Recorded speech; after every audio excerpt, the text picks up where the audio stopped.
Avec Deadpool 3, Ryan Reynolds tourne son 6e film de super-héros sous 4 identités différentes, que ce soit chez Marvel ou côté DC Comics. Quand Ryan Reynolds a débuté sous les traits d'Hannibal King dans le film Blade sorti en 2004, il était un acteur canadien qui avait connu certes quelques succès, mais il était loin du Ryan Reynolds de 2024. Père de famille, producteur et businessman avisé dont sa fortune est estimée à plusieurs millions de dollars. Et physiquement, il a aussi changé. Il s'est épaissi sous les tonnes de fonte soulevées et les millions de calories ingérées. Mais c'est néanmoins dans l'ombre que l'acteur a fait ses armes dans les films de comics. Deadpool arrive cette année à la fin de sa trilogie, mais on ne sait pas encore si d'autres films suivront. En revanche, Marvel Studios va relancer dans les mois à venir une autre franchise qui s'était aussi soldée par une première trilogie. En 2004, avec Blade mettant en scène l'un des acteurs phares des années 90, Wesley Snipes.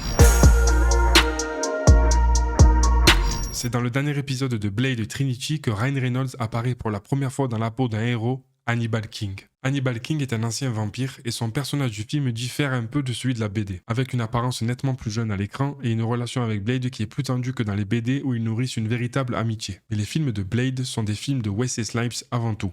Et l'affiche parle d'elle-même avec son personnage placé au premier plan et celui de Ryan Reynolds à l'arrière-plan. Est-ce que le retour de Blade chez Marvel Studios implique le retour de Ryan Reynolds? En 2016, alors que Deadpool arrive sur les écrans, Ryan Reynolds a déjà répondu à cette question en affirmant qu'il ne jouerait plus aucun super-héros sauf Deadpool. À l'époque, on parlait déjà d'un reboot de Blade avec un 4e film, mais le casting n'était pas défini. Aujourd'hui, il l'est et Ryan Reynolds n'en fait pas partie.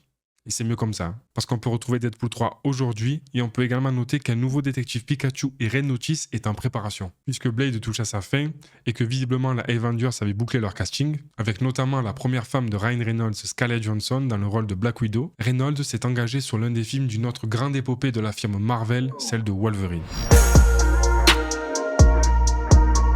X-Men Origins Wolverine, un film sur les origines de notre mutant préféré dans lequel on découvre comment il est devenu une machine à tuer. Ryan Reynolds y incarne le rôle de Wade Wilson, un mercenaire sympathique mais psychologiquement instable. Wade est alors un membre de la Team X, une bande de mercenaires mutants dirigée par Stryker, celui qui est à l'origine de l'arme X dite Wolverine. Wade fait impression par son maniement des armes blanches, notamment ses 2 katanas qui lui permettent d'arrêter des balles. Wade Wilson est peut-être fort aux arts martiaux, mais il est surtout loquace, ce qui a le don d'énerver son équipe, la Team X, dont Wolverine. Plus tard dans le film, Stryker le choisit et décide d'en faire une nouvelle arme en implantant dans son organisme tous les pouvoirs des autres mutants. Il a même des katanas qui descendent des avant-bras pour remplacer ce qu'il conservait sur son dos. Cet équipement a d'ailleurs été beaucoup critiqué sur internet. Les gens se posaient la question de sa faculté à plier les bras avec de telles lames dans le corps. Mais ce qui a le plus fait réagir, c'est le fait que Stryker lui ait cousu la bouche. Et surtout, normalement immortel, il est quand même décapité par Logan et termine sa course au fond d'un réacteur nucléaire qui fait s'écrouler à cause de ses yeux laser. Oui,